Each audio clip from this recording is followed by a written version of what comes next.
नमस्कार श्रोते हो, तुमचं स्वागत आहे माझा चॅनल साई भक्तिसारमध्ये। मी तुम्हाला आजच्या व्हिडिओमध्ये भगवद्गीतेतील अध्याय 4 अध्यायाचं नाव आहे ज्ञान कर्म संन्यास योग।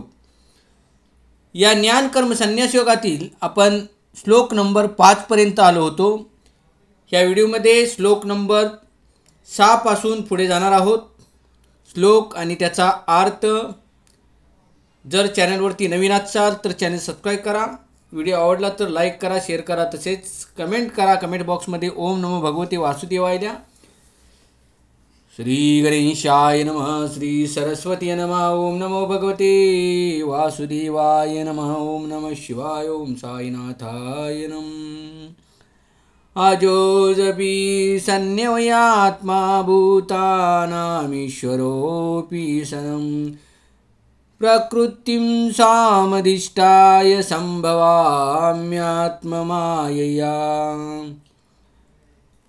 मी जरी अजन्म आहे आणि माझ्या दिव्य शरीराचा कधीच नाश होत नाही। भगवान श्रीकृष्ण अर्जुनाला सांगतात, मी जरी अजन्म आहे आणि माझ्या दिव्य शरीराचा कधीच नाश होत नाही, आणि मी जरी सर्व प्राणीमात्रांचा ईश्वर आहे, तरी प्रत्येक युगायुगात मी माझ्या मूळ दिव्य स्वरूपात अवतीर्ण होत असतो। तात्पर्य, भगवंतानी आपल्या जन्माच्या वैशिष्ट्याबद्दल सांगितले आहे। भगवंत जरी सामान्य मनुष्याप्रमाणे दिसत असले तरी त्यांना आपल्या अनेक जगत जन्मातील सर्व गोष्टींची स्मृती असते। तर सामान्य मनुष्याला आपण काही तासापूर्वी काय केले याचेही स्मरण होऊ शकत नाही। एखाद्याला जर विचारण्यात आले की पूर्वीच्या दिवशी नेमके याच वेळेला तू काय केलेस, तर सामान्य मनुष्याला ताबडतोब उत्तर देणे कठीण होईल।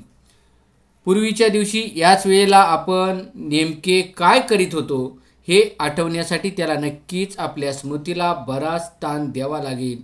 आणि तरीही मनुष्य वारंवार आपण परमेश्वर किंवा श्रीकृष्ण आहोत असे म्हणण्याचे धाडस करतो। मनुष्याने अशा खोट्या दाव्याने फसून जाऊ नये। त्यानंतर भगवंत आपल्या प्रकृतीचे अर्थात आपल्या रूपाचे वर्णन करतात। प्रकृती म्हणजे स्वभाव व स्वरूप ही होय।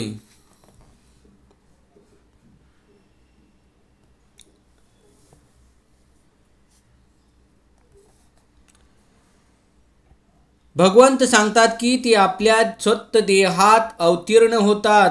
ज्याप्रमाणे सामान्य जीव एका देहानंतर दुसरा देह बदलत राहतो, त्याप्रमाणे भगवंत आपले शरीर बदलत नाहीत। बद्ध जीवाला वर्तमान जन्मामध्ये एका प्रकारचे शरीर असते, पण पुढील जन्मात त्याला निराळ्या प्रकारचा देह असतो।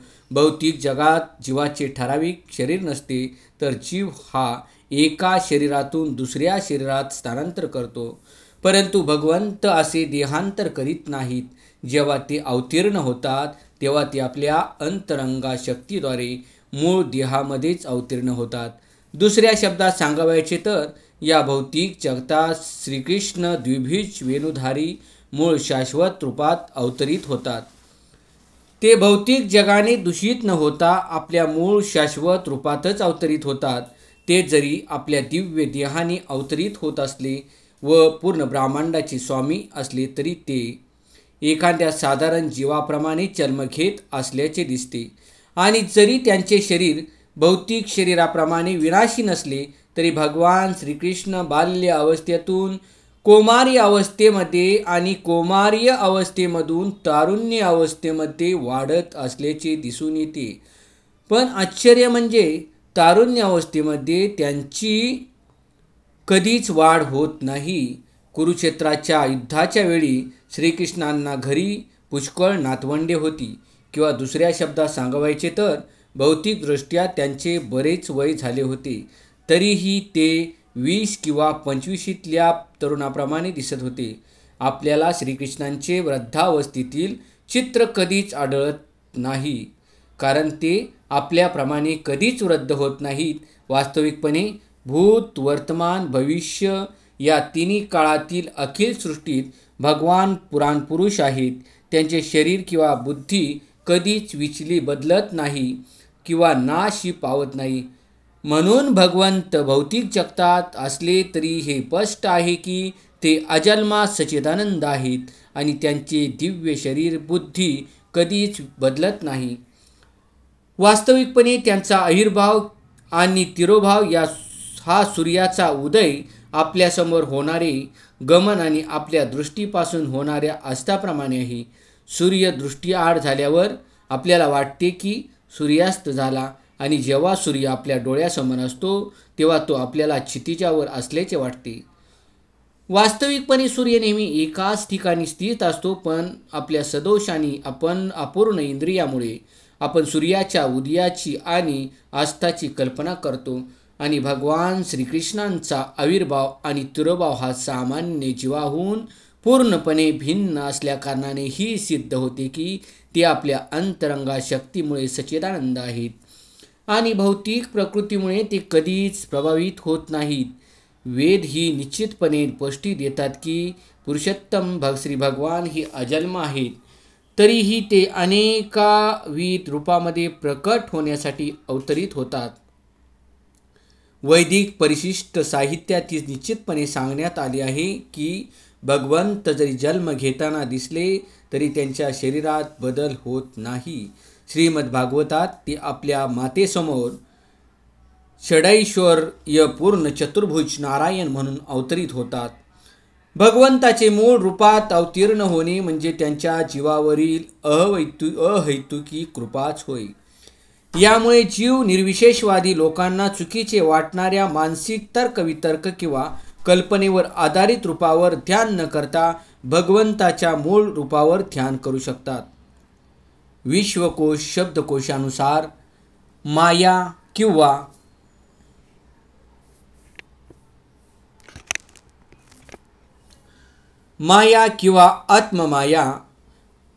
आत्ममाया हा शब्द भगवंताच्या अहैतुकी कृपेला उद्देशून संबोधण्यात आला आहे. भगवंतांना आपल्या सर्व पूर्व आविर्भाव आणि तिरोभावांचे ज्ञान आहे, पण सामान्य जीवाला जेव्हा दुसरे शरीर प्राप्त होते तेव्हा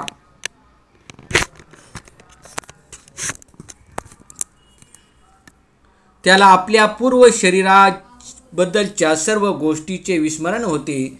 भगवंत सर्व जीवांचे स्वामी आहेत, कारण ते जेव्हा या भूतलावर असतात तेव्हा ते आश्चर्यजनक आणि सामान्य लीला करतात.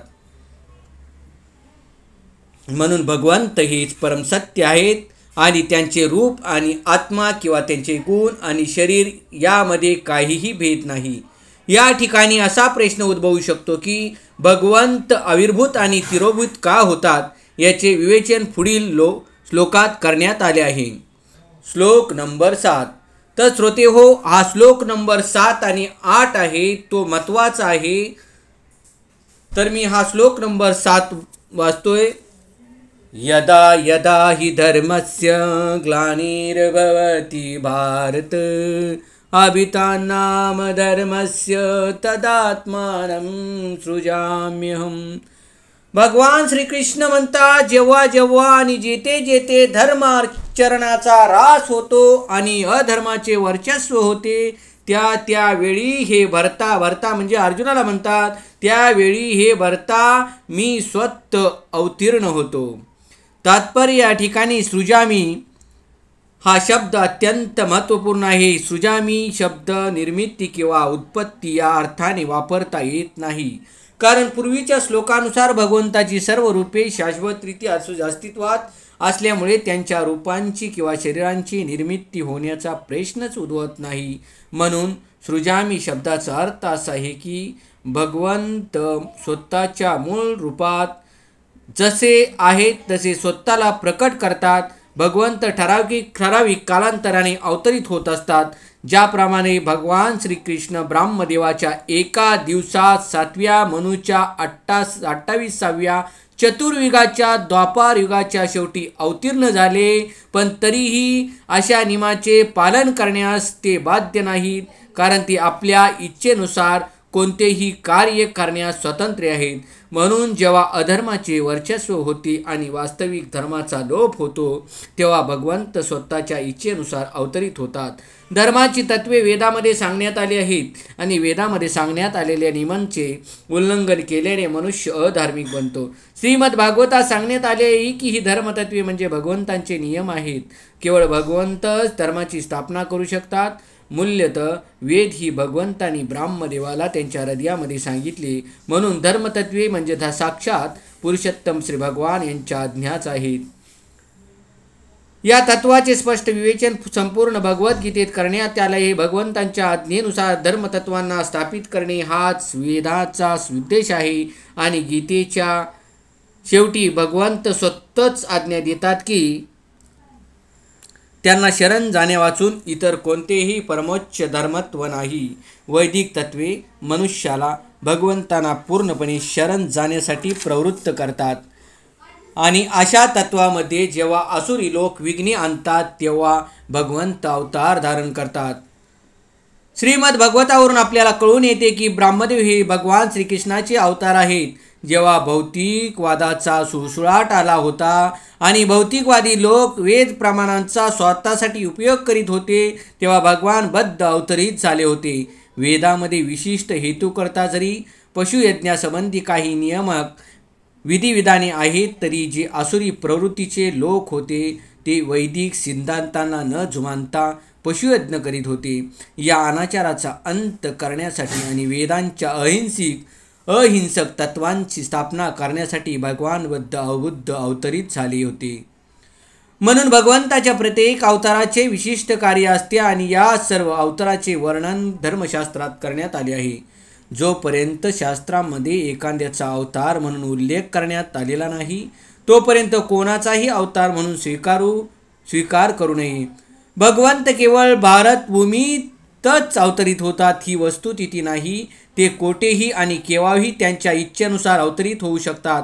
प्रत्येक अवतारामध्ये विशिष्ट परिस्थितीमधील विशिष्ट लोक जितके समजू शकतील तितकेच ते धर्माबद्दल उपदेश देतात. पण प्रत्येक अवतारात कार्य सारखेच असते व ते म्हणजे लोकांना भगवत भावना युक्त होण्यास आणि धर्मतत्वाचे पालन करण्यास प्रवृत्त करणे होय.